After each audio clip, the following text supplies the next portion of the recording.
So guys, many of you guys was asking for the battery review of this Enigma Rom Android 7.1.1, and I was testing this ROM from almost around 3 hours and 15 minutes from now. Here you can also see the screen on time 3 hours, and I charged it from 100%. Now it is in 45%, so we can assume that we can run it for almost around 5 to 6 hours continuously screen on time. Not on the normal usage, I did the heavy usage. I tried to maximum the brightness.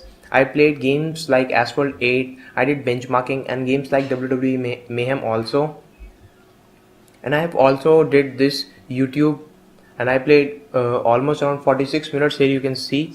So this is kind of heavy usage, and here I also try to do some benchmarking, and the benchmarking scores which we are getting is almost quite good. We are almost getting around 707 in single core, and in multi-score we are getting 3500.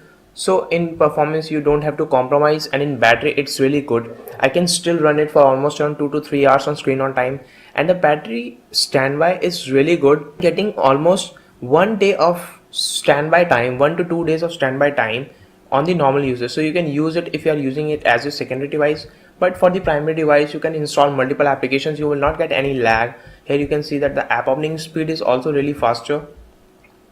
Even I have installed multiple applications and minimized that, and I'm not getting any lag. Even on the Play Store it is opening very fast. The YouTube, you can see that everything is just running flawless, and I'm not getting any lag while opening anything. So in performance, in battery, this ROM is one of the best for our G7 2015 with the Android 7.1. And you can also play some heavy games easily with the benchmarking. I don't know why the Antutu is not running perfectly fine. I'm not able to get the actual score. Till the Geekbench, the 3D Mark, everything is just working fine.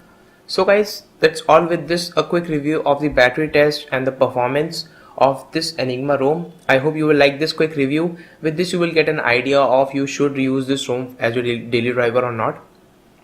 So guys, if you like this video, don't forget to hit the thumbs up, and if you want more videos like this, you can subscribe to my YouTube channel by clicking on the subscribe button down below.